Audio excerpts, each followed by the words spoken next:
welcome to the Urban Madness Workshop. First, let's start with this bike. This one's done, finished, finito. Let's see, we did a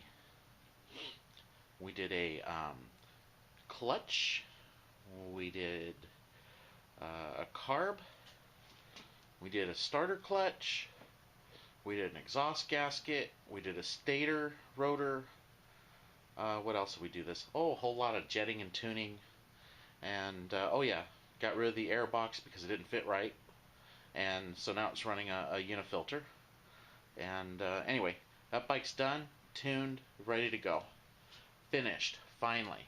Oh, also did front wheel bearings. Okay, now for my 250.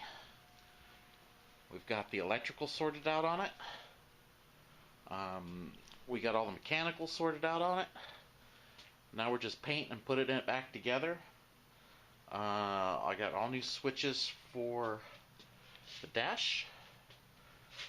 And let's see. Oh yeah, and I installed a voltage gauge where the old stereo used to be.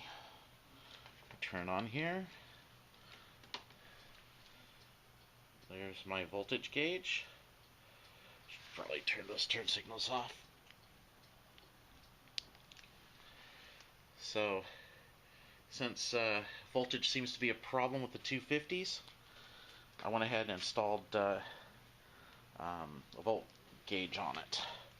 Other things I'm doing is I'm waiting on blue LEDs for this. So all the backlighting is going to be blue LEDs.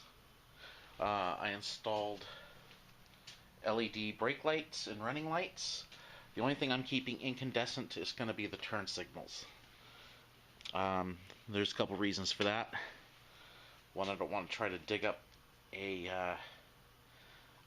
electronic flasher for it.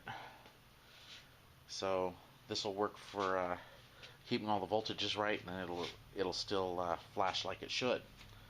Let's see. On this bike, I've changed the ignition.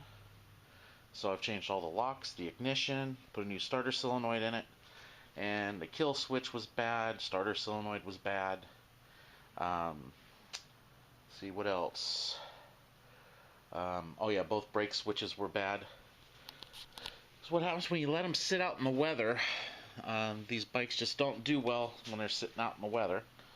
But it's starting to go back together. I've got the floorboards on. I've got the center console. This is like the worst fit I've ever seen. Probably going to take this off and grind in here a little bit so I can get it to fit a little better. It's a really bad fit. Might throw another coat of paint on that particular piece so it matches better with that. Put the paint on real heavy on this. I'm pretty happy with the results, except the top of this brake cylinder is leaking just a touch, and it keeps getting down on the paint. That's why I've got the rags there. I know what's wrong with it. Its actual cap is leaking. I might end up replacing that master cylinder because of it. Wanted to get a little further on it, but I didn't get a chance. Now, well, the other thing is my gauge, I just wired it in where the old stereo was. So that gives me a keyed 12-volt source. I'm going to have to find another source for the new radio that's going in it. It'll be a keyed source as well. It only draws 2 amps, which is what the original one drew. So I think we're all in all, we're going to be in pretty good shape. Thing starts up and just runs sweet now. Give you a demo, but the garage is all closed up for the night. Changed the kickstand out on it today. It still seems like it's too long for the bike. This bike is that kickstand's giving me fits, so I might actually have to build a kickstand for it. But yeah, we're starting to get there. I'm pretty happy with the results. So anyway, that's where we are with this one.